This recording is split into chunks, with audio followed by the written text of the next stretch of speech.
Mesdames et messieurs, nous allons écouter un peu aujourd'hui l'actualité ivoirienne. Qu'est-ce qui se passe actuellement en Côte d'Ivoire? Restons branchés. Monsieur le Président de la République, voilà 2 semaines qu'une vague de démolition d'une brutalité inouïe s'abat sur le district d'Abidjan, jetant dans le désespoir le plus total des milliers de familles. En cette saison de grandes pluies diluviennes et meurtrières, des femmes, des vieillards et des nourrissons subissent un sort qu'on n'infligerait pas à des humains. Ils dorment à même le sol, dans la boue et les décombres de ce qui était hier encore leur humble mais paisible cadre de vie. Au milieu de ce chaos, les machines de la mort poursuivent leur chevauchée destructrice, broyant les souvenirs de toute une vie et, pire encore, les fournitures scolaires d'élèves arrachés à leur salle de classe en pleine période d'examen national. Aujourd'hui, l'irréparable vient de se produire. Le communiqué officiel de la mairie de Port-Bouët vient d'acter le premier décès lié au déguerpissement de Vridi III. Une vie vient d'être sacrifiée sur l'autel de l'arbitraire. De un Ivoirien un toit à un Ivoirien un bulldozer. Monsieur le Président, l'histoire a de la mémoire et les archives de vos campagnes électorales hantent aujourd'hui les nuits des sinistrés. Permettez-moi respectueusement de vous mettre face à vos propres engagements solennels formulés devant la nation. Et je vous cite: « Je m'engage à ce que chaque Ivoirien ait un toit. Vous pourrez être propriétaire de votre maison pour 5 millions de francs CFA. Cette somme sera financée par un prêt bancaire remboursable sur 25 ans à raison de 25 000 francs CFA par mois. Dans le même temps, je m'occuperai des conditions de vie des 4 millions de personnes qui vivent dans les quartiers comme Boribana, Gobelé, Akromiabla, Koumassi Campement, Sagbé, PK18, etc. et d'autres quartiers précaires, avez-vous dit. Je ferme la parenthèse. 15 ans plus tard, sous votre règne, la réalité de 2026 est d'une violence inouïe. Au lieu de voir leurs conditions de vie améliorées comme promis, les habitants de Koumassi Campement, d'Akromiabla et de Gobelé voient arriver au petit matin des forces de l'ordre armées et des engins lourds pour raser leurs habitations. Cette tragédie survient une semaine seulement après que le procureur de la République a publiquement avoué la défaillance monumentale de l'État à Koumassi, révélant qu'un opérateur privé a pu réquisitionner illégalement l'armée et la police pour raser tout un quartier sur la base d'un faux document. C'est le plus grand scandale d'État de notre jeune nation de mémoire. Comment un citoyen peut remplir ses obligations, payer ses impôts pendant des décennies, pour voir ensuite ses biens détruits par la force publique au profit d'intérêts privés? Monsieur le Président, en laissant la force publique se retourner contre le peuple, que vous avez juré de protéger, nous touchons là du doigt les frontières du parjure de votre serment constitutionnel de protection du citoyen. Et ce, d'autant que la récidive est flagrante. En 2024, lors des premières démolitions massives, vous aviez vous-même admis le caractère inhumain des opérations en appelant tardivement, certes, mais au moins à plus d'humanisme. Manifestement, vos instructions ne sont pas suivies. Ceux qui agissent en votre nom ne vous écoutent pas. Interrogé, le gouvernement se dédouane en pointant la responsabilité exclusive du district autonome d'Abidjan. Une question fondamentale brûle alors les lèvres de chaque Ivoirien. Y a-t-il en Côte d'Ivoire un gouvernement d'un côté et un district autonome de l'autre? Qui gouverne en définitive la Côte d'Ivoire? En attendant la réponse à cette question et les conclusions des enquêtes, je vous demande solennellement et respectueusement, face à l'urgence humanitaire, 2. 1. Ordonner l'arrêt immédiat et sans condition de toutes les opérations de démolition sur l'ensemble du district d'Abidjan et même en Côte d'Ivoire. 2. Prendre des dispositions budgétaires et logistiques d'urgence pour le relogement provisoire de toutes les victimes de ces vagues successives. 3.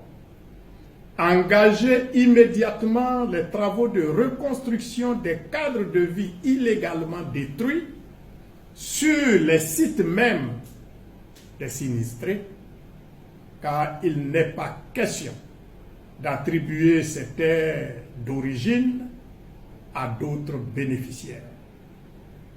4. Assurer la réparation intégrale des préjudices matériels, moraux et psychologiques subis par les familles et les enfants en examen. 5.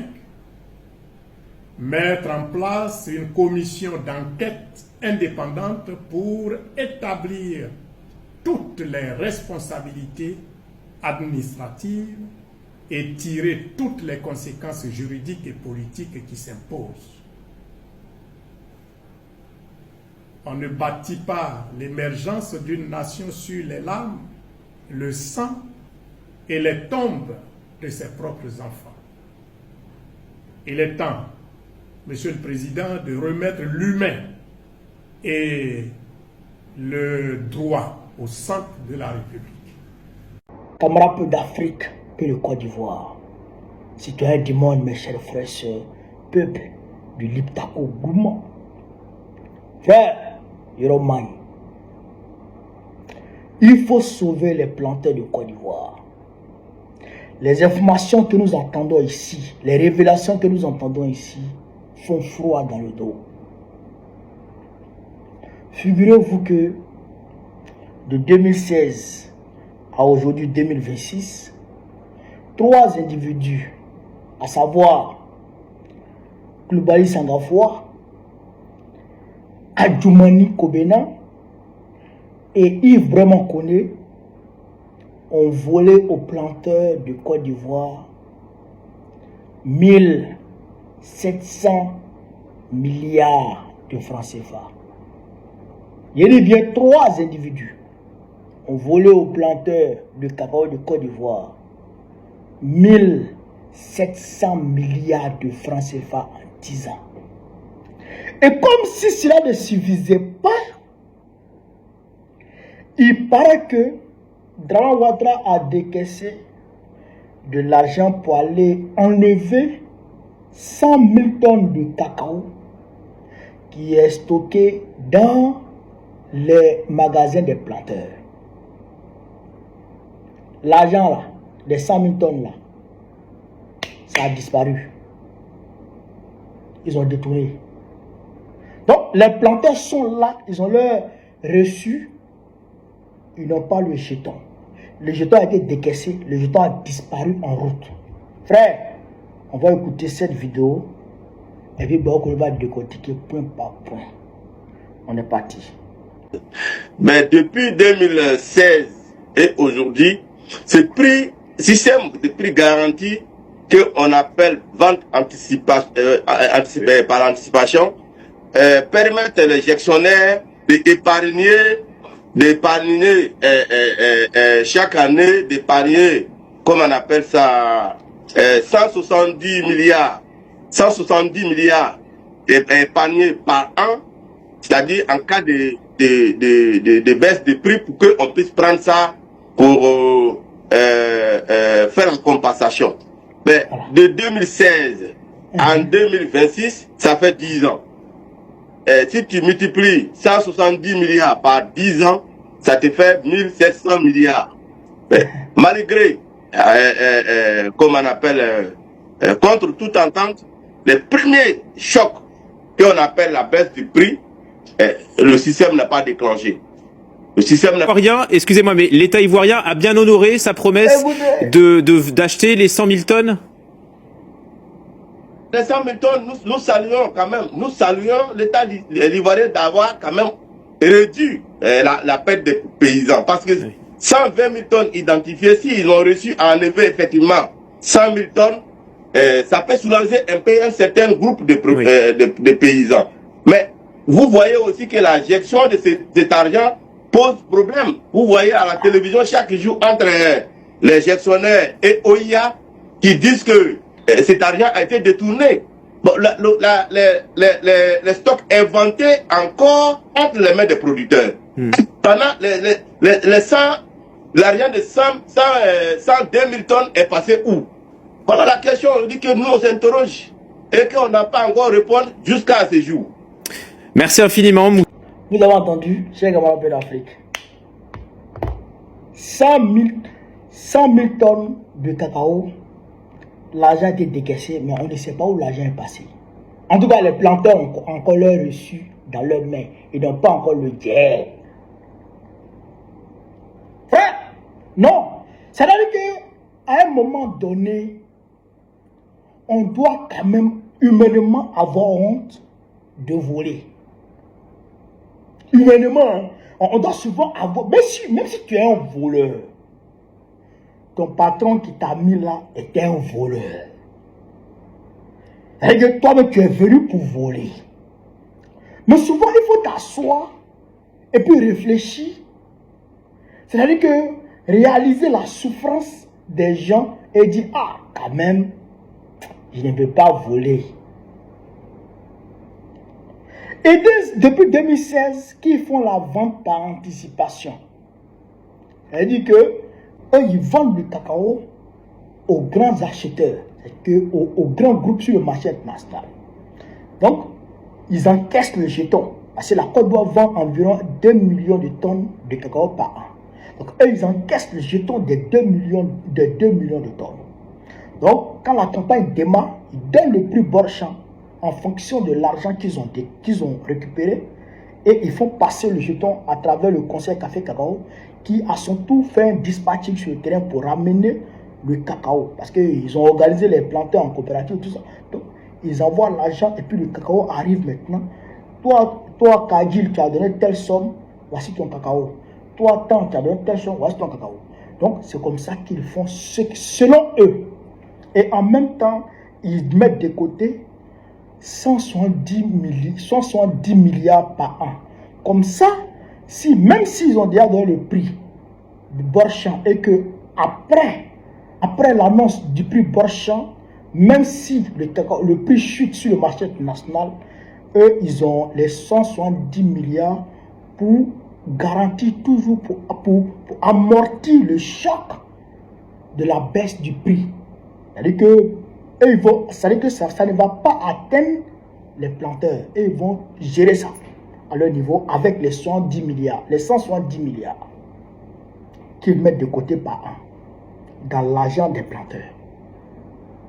D'accord? Ça, c'est depuis 2016. Donc, ils mettent de côté 170 milliards, 170 milliards, 170 milliards, 170 milliards, selon eux. De 2016 Jusqu'en 2026, il n'y a pas eu de problème. Jusqu'en 2025, disons, il n'y a pas eu de problème. Maintenant, campagne de 2027, maintenant, paf, il donne le prix 2800 et puis ça chute sur le marché national. Où sont passés les 170 milliards épargnés par an depuis 2016? Quand on additionne de 2016 à 2026, ça fait 1700 milliards. Donc normalement, les 1700 milliards devaient être en train de dormir dans un compte. Ou bien c'est pas ça. Maintenant, le problème est survenu. Qu'est-ce qu'on fait? Normalement, logiquement, on dit aux planteurs, non, ce n'est pas votre problème, c'est nous qui garantissons le prix. Vos 170 milliards là sont là pour ça. Donc on prend le jeton et puis on achète le cacao. Et puis la perte qui vient des acheteurs là, mais on essaie de compenser ça avec les 1700 milliards. Oui ou non? Normalement c'est comme ça qu'on doit faire. Mais on s'en rend compte que les 1700 milliards ont totalement disparu. Ont littéralement disparu. Même un rond, on n'a pas vu. Ça veut dire que de 2016 à 2026, il n'épargnait pas le jeton, il mangeait. Donc, si il vraiment connaît que le directeur du conseil café cacao se donne le toupet de dépenser l'argent des planteurs, c'est que son ministre de tutelle est au courant. Donc, en 2016, celui qui était ministre de l'Agriculture, c'était Koulibaly Senghor. Donc, Senghor était de mèche avec Yves Brahma Koné pour manger le jeton. De 2016 jusqu'en 2020. En 2020, Adjoumani est ministre de l'Agriculture. Automatiquement, Yves Brahma Koné, s'il veut manger, il va donner aussi pour Adjoumani. Donc, Adjoumani, c'est ce qui permettait à Adjoumani d'acheter les Range Rover pour donner à tel. Il fait le boucan. Il faut le boucan dans l'argent des Ivoiriens, dans l'argent des planteurs. Vous comprenez? Même si Draman Ouattara ne lance pas de procédure judiciaire contre eux, alors qu'il le sait, c'est que lui-même, il a mangé dans le jeton. C'est qu'ils ont pris ça pour faire, ils ont pris aussi pour faire campagne. Donc Draman, c'est un voleur. Mais ce qui est quand même aberrant, ce qui est ahurissant, c'est qu'ils se permettent, alors que la crise a atteint son summum, alors que les planteurs crient partout. On entend les cris de détresse des planteurs de partout. Ils se permettent de détourner l'argent qui aurait été décaissé par Draman Ouattara pour essayer de soulager un peu les planteurs. Mais l'argent des 100 000 tonnes là, ils avaient dit qu'ils allaient décaisser 280 milliards. Les 280 milliards là, on ne sait pas jusqu'à présent où c'est passé. Il paraît que ça a été décaissé, mais on ne sait pas où c'est passé.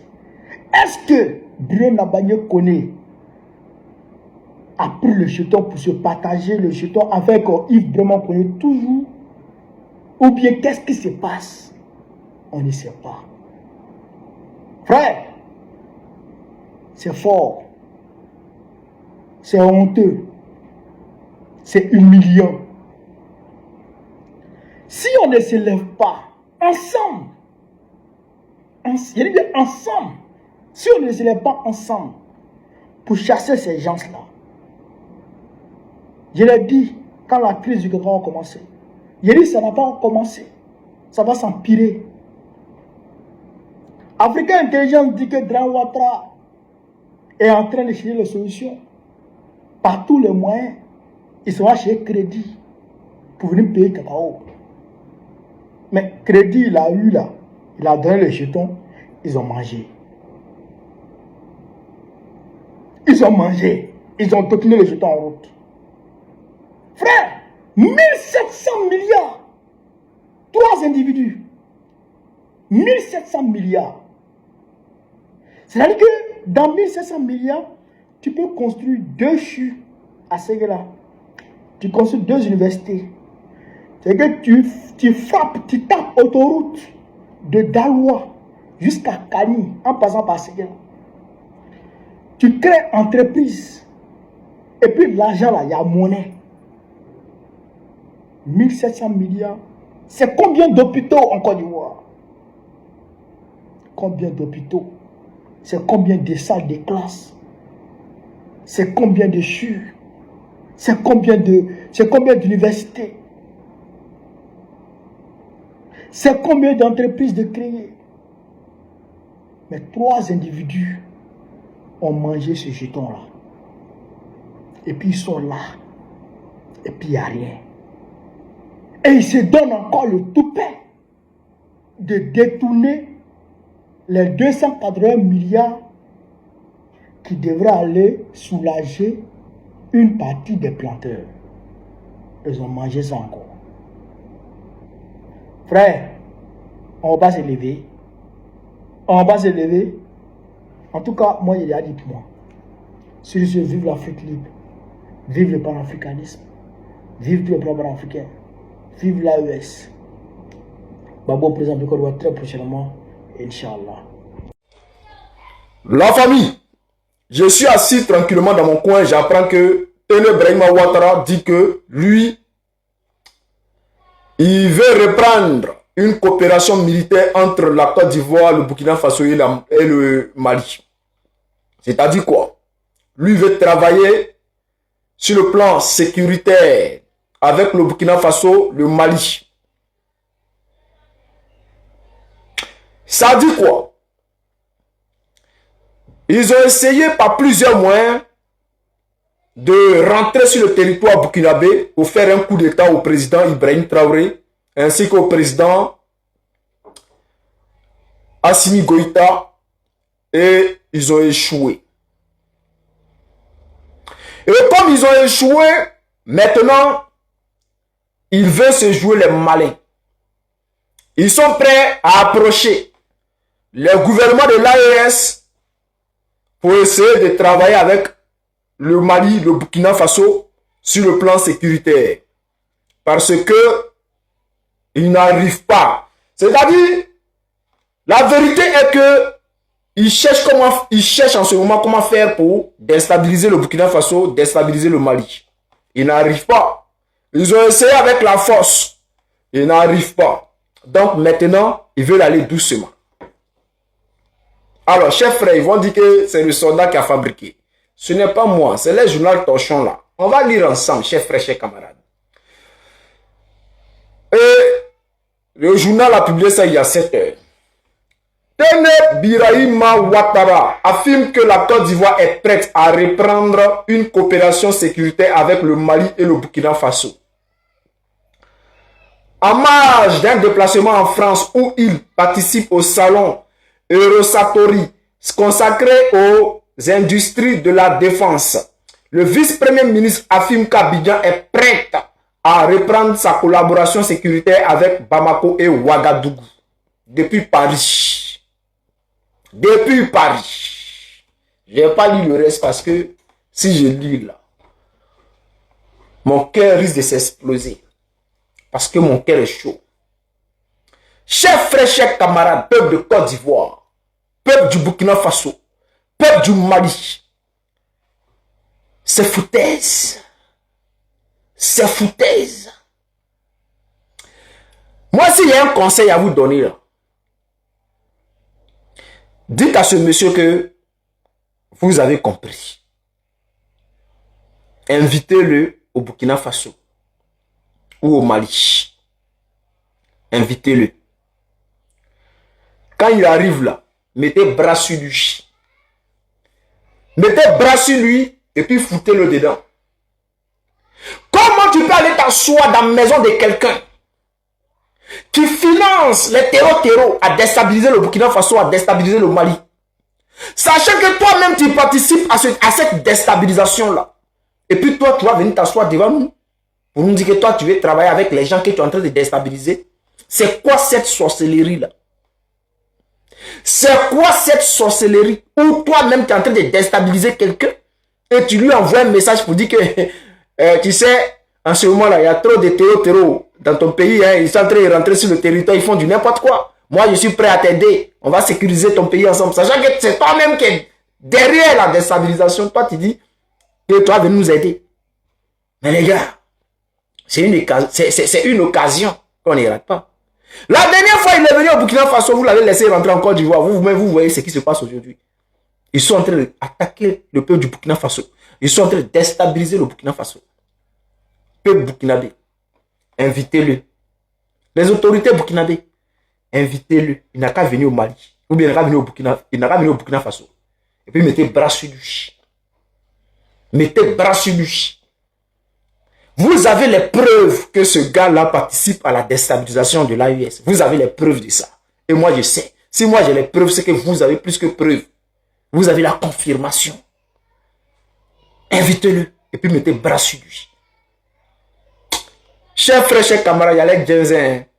Mais on va aller regarder le match de Cristiano Ronaldo. Même si moi ici, Messi. Bon, on va aller. Nous, on a mis 3 buts hier. On va regarder aujourd'hui combien de buts le gars là il va marquer. On y va comme ça là-bas.